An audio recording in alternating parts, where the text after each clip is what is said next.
동아시아사 수능 특강 6강 개념 2. 자, 이제 완자를 보면서 사료를 좀 확인해 볼 텐데요. 완자 101쪽에 보면 이렇게 북로남의 지도가 나와 있습니다. 자, 명이 있고 조선이 있고 일본이 있죠. 이제 베이징이 수도입니다. 몽골 북쪽으로 쫓겨난 몽골이었던 이제 오이라트부와 타타르부의 영역이 나와 있어요. 타타르부가 알탕칸이 1550년에 이렇게 베이징을 포위하는 그런 일들이 있고요. 빨간색으로 돼 있는 게 이제 외구의 경로입니다. 단순한 그냥 어, 도적질이라고 보기에는 조선의 남해안과 그리고 명나라의 이렇게 남부까지도 횡행했던 엄청난 그 위기 상황이었던 거죠. 자, 자료 2번 내려가겠습니다. 도요토미 히데요시의 정책입니다. 지방의 백성이 칼, 단도, 창, 조총, 기타 무기류를 소지하는 것을 금지한다. 불필요한 도구류를 쌓아두고 봉기를 꾸미거나 영주의 가신에게 불법 행위를 하는 자들은 당연히 처벌해야 한다. 다이묘와 가신, 대관들은 무기류를 모두 모아서 바치도록 하라.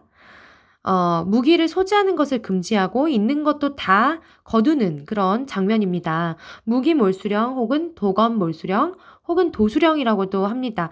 이거는 이제 농민이 사무라이로 상승하는 것을 금지하고 자연스럽게 무사는 조카마치에 살고 농민은 그 바깥에 살면서 이제 구분을 하게 되는 거죠. 그래서 도요토미 히데요시 이후에 나오는 에도 막부서부터는 자연스럽게 병농이 분리되는 그런 모습이 나타나게 되는 겁니다. 자, 이제 수특을 보면서 다시 한번 꼼꼼히 놓친 부분 없나 확인을 해보도록 할 건데요. 이제 임진왜란 이전 15, 16세기의 각국의 상황이죠. 명나라 같은 경우는 이제 동요하고 그 위험에 대처하는 모습입니다. 북로, 남해의 화가 나와 있고요. 이게 15세기 중반에서 16세기 중반입니다. 동요하기 때문에 그것을 해결해야 됐던 게 장거정의 개혁이었죠. 북로 관련해서는 15세기에 오이라트부에 의한 토목부의 변이 1449년 있습니다. 명청대에 이르면 이제 황제들이 친히 정벌을 나가는 친정을 나가지 않아요, 거의. 그런 경우가 없는데, 이때 왕이었던 정통제가 직접 출정했다가 싸우다 패배해서 포로가 되죠. 포로가 됐는데 거기서 1년 동안 잡혀 있어요. 대신 그 명나라에서는 그 이복 통생이 왕위에 오르는 그런 상황이 연출되고, 물론 정통제는 나중에 돌아와서 다시 황제 위에 오르는 그런 과정이 있었기도 합니다. 네. 이제 조선과 같은 경우는 아까 얘기했듯이 15세기 조선 초기에 공신들이 이제 훈구라는 세력을 형성을 하게 됩니다. 그런데 이 훈구의 행태를 비판하면서 등장한 게 사림이죠. 그래서 네 차례 사화를 겪었다가 결국에는 정계에 남아있게 되는 것은 사림입니다. 그 사림들이 붕당을 형성했던 시점이 이제 임진왜란 때라고 할 수가 있어요.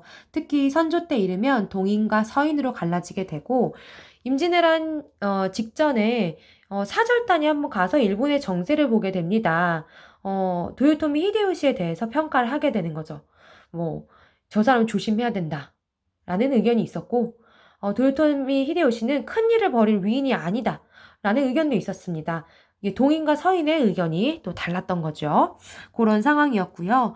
이제 토지견병의 심화나 이제 공납, 박납의 폐단 등으로 농민들의 부담이 가중되고 있던 시기가 16세기라고 할 수가 있어요. 아울러서 국방력도 오랜 평화로 인해서 약화가 되고 있었고요. 자료 플러스를 한번 봅시다. 네, 조선이 상황이 이랬대요. 백성의 고생이 지금보다 심한 적이 없었습니다. 보병이 한 번 군역에 복무하는데 드는 값이 150필까지 되므로 가난한 백성이 파산하여 집안이 망하고 2번 복무하면 지탱할 수 없어 도망쳐 흩어집니다.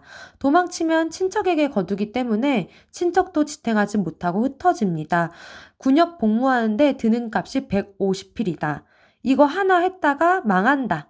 라는 거죠. 중종실록에 되어 있는데요. 이 중종이면 조선 중기라고 할 수가 있습니다.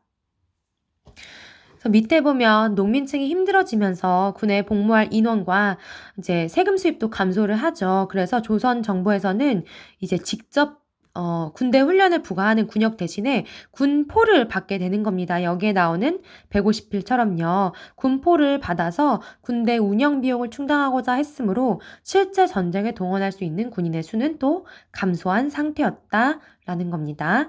그러면 이제 옆 페이지의 자료 플러스도 한번 확인해 봅시다. 자, 센코쿠 시대가 1477년부터 1590년 도요토미 히데요시의 통일까지 이어지는데 그 센코쿠 시대 중간에 일본의 그 변화에 큰 영향을 미친 게 바로 조총이에요. 그래서 조총이 전래된 연도도 함께 기억해 둡시다. 1543년입니다. 대포기. 왜 우리 무대포 할 때 대포도 없이 막 덤비는 거, 그 대포가 총을 얘기를 하는데요. 그 대포기라는 기록에 나와 있네요. 말이 통하지 않는 괴상한 생김새의 사람들을 태운 배가 표류하다가 다네가시마라고 하는 섬에 도착을 하네요. 근데 오봉이라고 하는 유생이 언급한 내용에 따르면 배 안의 손님은 서남 야만족 상인, 포르투갈인이었다라고 합니다. 상인의 우두머리가 갖고 있던 길이 2, 3척의 낯선 무기가 굉음과 함께 탄환을 표적에 적중시키는 위력을 지니고 있었다. 도키타카가 그 철포를 넘겨받아서 사격 기술을 익히고 제조법도 습득을 시켜요. 그래서 이 철포가 빠르게 전국으로 퍼졌다라고 합니다. 조총이라는 명칭이 없어도 철포라든지 이런 조총을 묘사하는 그런 문장들이 있으면 금방 조총이라는 걸 알 수가 있을 거예요. 1543년 포르투갈에 의해서 이제 조총이 전래가 됐고요. 이제 나중에 오다 노부나가라고 하는 다이묘가 조총을 활용해서 1575년에 나가시노 전투에서 승리함으로써 주도권을 장악을 하게 되는 모습이 나옵니다.